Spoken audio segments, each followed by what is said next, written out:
How's it going, guys? My name's Kevil, and welcome back to Palworld. It's been a minute, hasn't it? So today we are checking out the patch notes that have been unofficially released. This is coming from reputable sources as far as people who have early access to the game. Their NDA was removed last Tuesday, so we can trust what we're reading here. So this comes from users on Reddit. It's user-generated. I will link the post itself down below. So I'm putting out this video today instead of waiting till tomorrow for the official patch notes, because tomorrow I'm starting a 48-hour shift on an ambulance. So I will not be playing the update when it goes live. I will be having to wait until Saturday to play and do a glitch hunting video on Saturday. So we're going to be hunting for glitches and testing all of the existing glitches that still work as of now. I kind of am hoping that they didn't fix the butchering glitch, because that's my favorite glitch, but we'll see. So let's get into it. As we know from the trailer, first of all, this is the Sakura update, or the Cherry Blossom update. There's going to be a new island, a new tower, and many new pals. First, let's talk about new features in the game. So there's already new footage of people on the island, but I want to leave out spoilers just in case you want to see it for yourself in person. So first of all, player level has been raised to 55. You can grind out 5 more levels, and that comes with new technology and skill points to upgrade. These new technologies include 6 new handheld weapons and a Mark II grenade, so 7 new weapons. I'm not going to spoil what these are, but I will say that at least one of them I am super excited to get my hands on. I think it's going to be insane. I hope there is a gold version of it that can be grinded for. Another new feature is lock picking. So keys basically are losing their value. Once you get to a certain level, I'm guessing this is probably going to be an ancient technology tree, but there's 3 levels of lock picks, one for copper, silver, and gold key chests, and it's basically a Skyrim mini game where you put the lock pick in a certain place on a half circle and turn the key and see if it goes. The PAL box can now be upgraded to level 25, and the amount of PALs that can be held in it has doubled. So you will be able to hoard more PALs than before. There are more Liftmonk effigies being added, and the catch bonus from Liftmonk effigies can now be leveled up to 12 instead of 10. You can now lock PALs in the PAL box so you don't accidentally discard them. So junkyards have been added around the world, and you can find valuable items there, and there are also scraps that can be found, which can give you some good items, like the Doge Coins. So Doge Coins are something new. Doge Coins are found from the Mimic Pal that we saw in the trailer. It's called a Mimog, and killing those are going to be difficult because they are a rare spawn and they try to flee from combat, so they will try to run away from you and basically despawn themselves. I don't know how big their health pool is going to be, but from what I read, it sounds like they are a little tricky to kill, but you can kind of just build around them, and once, like, if you build walls around them and then engage them, they might be stuck. There's a new meteorite event, and then there's also a loot event, or a supply drop event, a loot box type of event. So the meteorites, when the meteorite lands, they have a chance to spawn 2 different brand new pals. One of the pals will spawn anywhere, the other only spawns when the meteorite lands on the new island. Mining the meteorite will give you the ability to get extra resources, and I'm hoping that there will be like new meteorite weapons eventually, or meteorite related tools, but I don't see that in the patch notes. As far as the loot box event, basically there's a supply drop that falls from the sky and you go collect it. And you know, that could be something that you'd have to compete for on a multiplayer server, but in single player, just go and grab it. you should be able to see it on the map and hopefully see it falling from the sky itself. So as far as content, there is a new raid boss, so you can do another base raid. This is a new pal. It is considered the strongest dragon type. I'm excited to battle it and hopefully get it in an egg. You can also do end game towers. So every tower that exists in the game will have a hard mode, so you can, combat it again at a harder level. Oh, as far as the Doge Coins in the new metal merchant, he looks just like a black market merchant, except he has a gold cloak on, and he is a guaranteed spawn at the Desolate Church, with the one that is in the starting island. You can increase your accessory slot by 1, and I saw a different post saying that you can do it twice, so I'm not sure about that. At least once is guaranteed, so you can have an extra necklace or undershirt on, or the Ring of Mercy if you weren't carrying that already. I'm definitely excited to have that extra accessory slot, and 2 would be even better.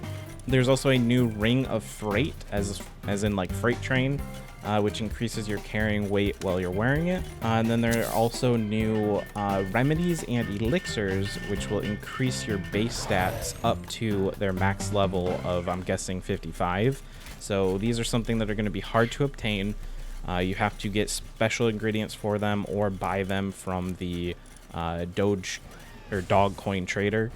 And these can let you have fully maxed out stats for your player. Other new content on the expansion is a new stronghold that you can basically raid and loot. It is an oil rig that the Rain Syndicate are running, so that'll be really fun. There should be valuable resources out there for you to go and conquer.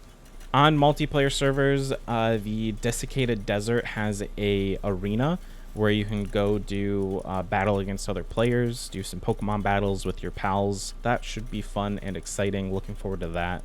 So there are new NPC cosmetic hats to where you can make your character look like a boss, which is cool, like actual tower boss.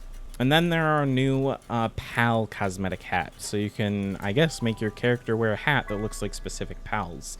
There appears to be 11 of these being added right now, so I'm not going to spoil which pals have these, but it would be pretty cool to wear a hat that is associated to your favorite pal. Hopefully your favorite pal is on the list. Sadly, my favorite pal is not on that initial list. So we have some new buildings that have been added. The first is the cold food box. This is just like the normal feed box, except if you deploy a chiller pal to it, they will keep it from spoiling, so you won't have to worry about that despawn timer of your food items.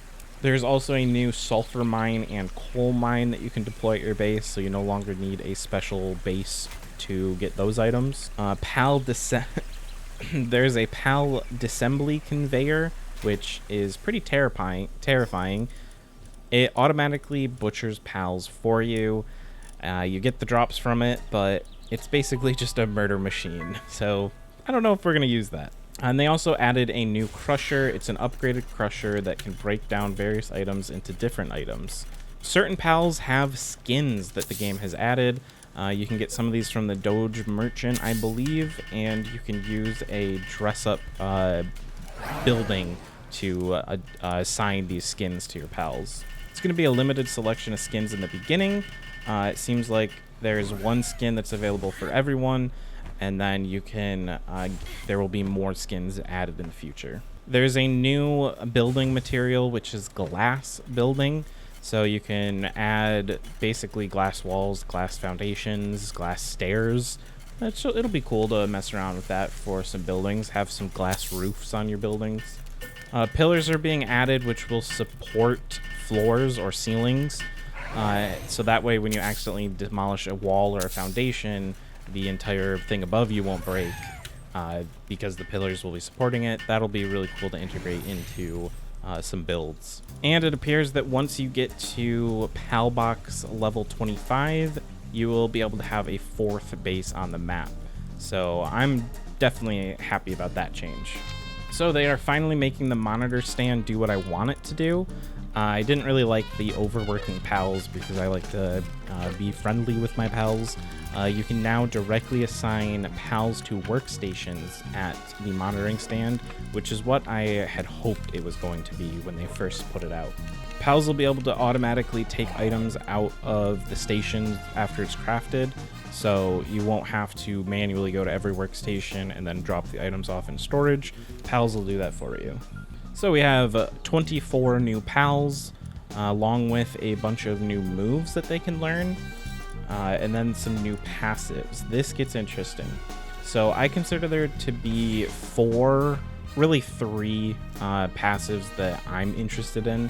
The first of which is the infinite stamina passive. So there's going to be a 25% increase level and then a 50% increase level. The 50% one is the one that we care about. Can you imagine having your rideable pals be able to sprint 50% more? Yeah, I'm definitely looking forward to that. Nocturnal skill, where pals with this passive become nocturnal and will work throughout the entire night. There's also Philanthropist, which 50% decrease on the time it takes for breeding. So if one of the two pals in the breeding pen has this skill, they will produce an egg twice as fast. And then there's also Noble, which will make it so you can sell your pal to the trader at a 5% increase. Not a huge deal because cash doesn't usually matter that much in this game, but it's nice to know. And there's also 3 negative traits that have also been added. So since they are increasing the accessory slots, it appears that accessories with the same name can no longer be equipped more than once. They've also updated pal breeding combinations, so it seems like there's going to be some changes that we need to look out for when the update goes live and people start updating those websites. And that is it for the patch notes. I'm really excited for this update. It seems like a lot of good changes, good movements in the right direction, some end game content, some mid game content, more automation. It definitely seems like it's going to be a good update, and I'm excited to get out there, check out the new content tomorrow. Well, I won't get to play it tomorrow, but on Saturday I'll be playing it. Since I'm working that 48-hour shift, I will not be playing. So thank you all for watching this video. My name's Kevil, and I'll see you in the next one. Bye.